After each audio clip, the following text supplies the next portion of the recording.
É isso aí, Caio. Dançar com a família, dançar com a mulher, dançar com os filhos. Dançar é uma maravilha, meu Deus.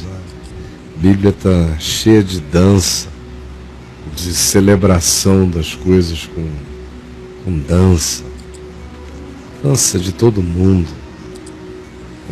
O corpo é santo, a expressão do corpo não é sensualidade, é vida.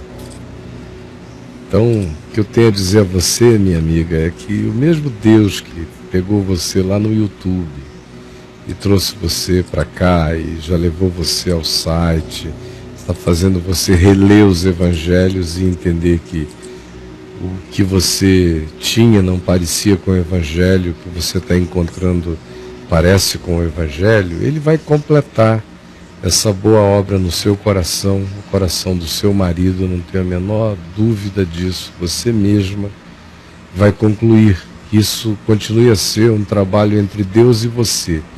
Eu abro mão de ter qualquer tipo de influência, que o Senhor que começou, que Ele mesmo pegue você pela mão, leve você às compreensões que você precise, do mesmo modo faça com seu marido, para vocês viverem a liberdade santa, sóbria do Evangelho, da graça de Deus, para que vocês aprendam qual é o mundo que tem que ser aborrecido por nós, qual é o mundo que tem que ser amado por nós. Você entendeu? Quando se diz que Deus amou o mundo, Ele amou o mundo. Como é que João poderia dizer que aquele que ama o mundo, o amor do Pai não está nele? A não ser que se esteja falando de duas categorias diferentes de mundo. Quando se diz que Jesus, que Deus amou ao mundo e por isso enviou o seu Filho, se está falando do cosmos, da criação, de tudo que existe como criação e do acontecimento humano, civilizatório, que é o que produz o sistema mundo. Quando se diz que Deus amou o mundo, se está dizendo que Deus amou a humanidade, Deus amou a criação. Deus amou o que Ele criou, o cosmos, e tudo que nele se contém, o mundo e os que nele habitam. Deus amou e ama.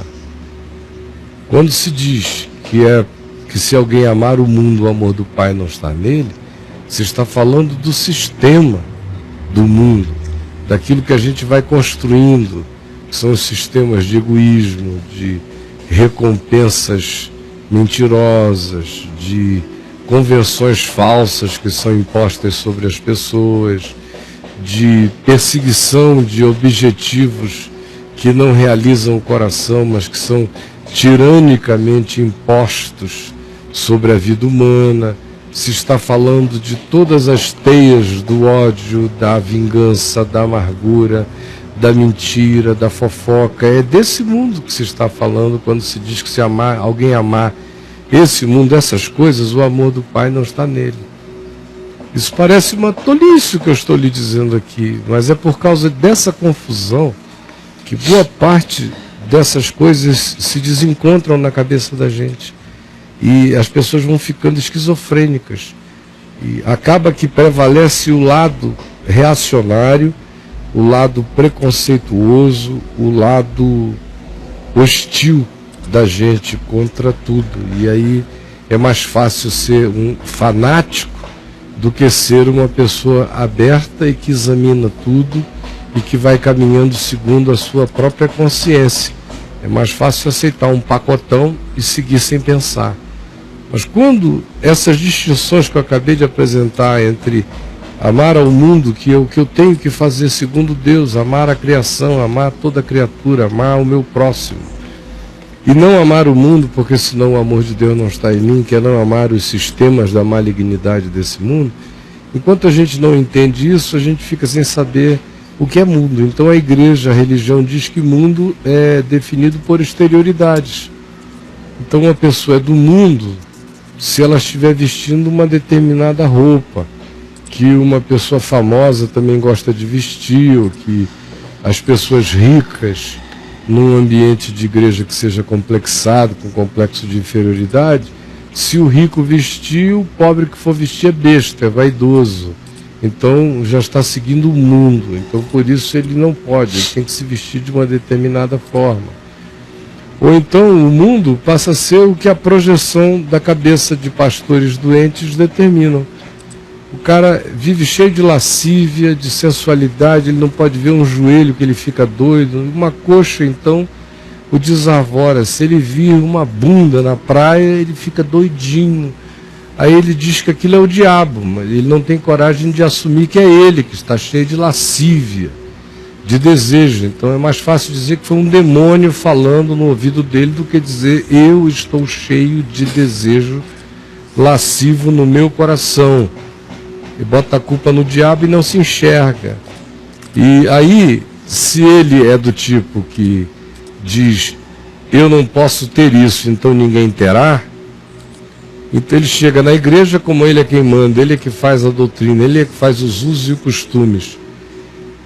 Ele começa a afirmar os usos e costumes que outros já tenham criado ou os que ele mesmo crie, que basta ele começar a dizer que aquilo é uma vergonha, que homem e mulher de Deus não são daquele jeito, que daqui a pouco tem uma cultura formada e que nada mais é do que o reflexo da lascívia dele.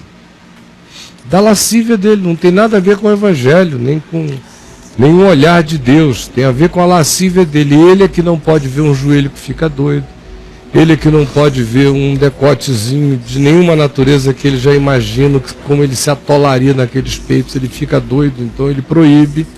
Ele é que é um grande lascivo. Então o mundo vai virando exterioridades que são produzidas em geral pela cabeça de entes lascivos, de entes complexados, com complexo de inferioridade.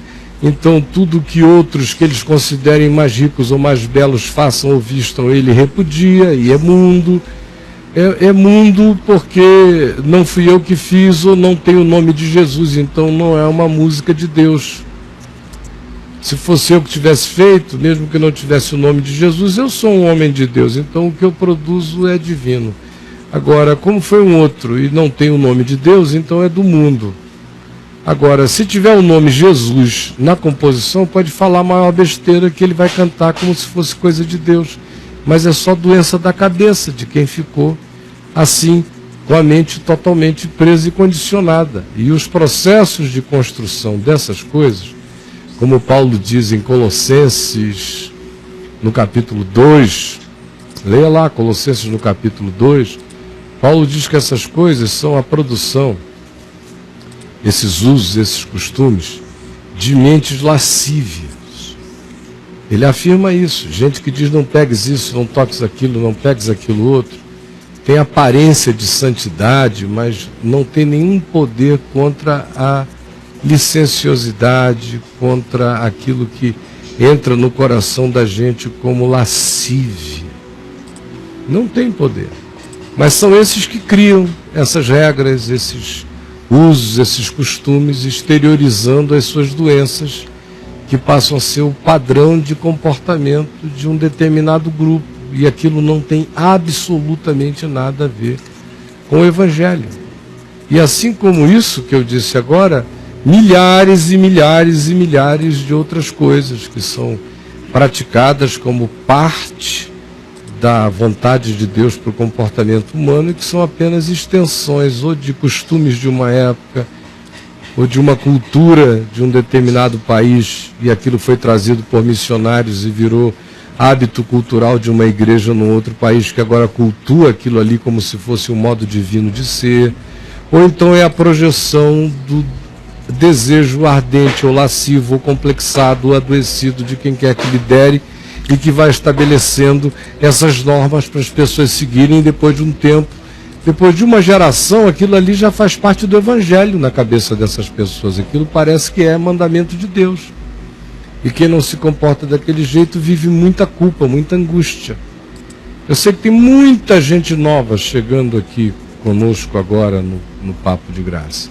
É por isso que eu estou repetindo e dizendo essas coisas, para ver se devagar, eu não tenho nenhuma dúvida de que isso seja lento como processo de compreensão e, sobretudo, de libertação. Mas devagar você vai ficando liberto disso. Uma hora você olha e o que existe em você é Jesus, a esperança da glória. O que existe em você é o olhar do Evangelho. E aquela montanha de coisas que não eram Deus, que não eram Jesus, que não eram palavra de Deus, que não eram Evangelho, que eram construções humanas pesadas e insuportáveis, foram jogadas fora. E nesse dia não se assuste, não fique com medo dessa paz, porque as pessoas estão tão acostumadas a viver num estado de desassossego permanente, que elas chamam o seu desassossego de perturbação santificada do Espírito Santo. E aí no dia que elas experimentam paz, tem gente que entra em crise, porque está acostumada a viver atormentada. Não é assim, você foi chamado para ter paz como um rio, em nome de Jesus.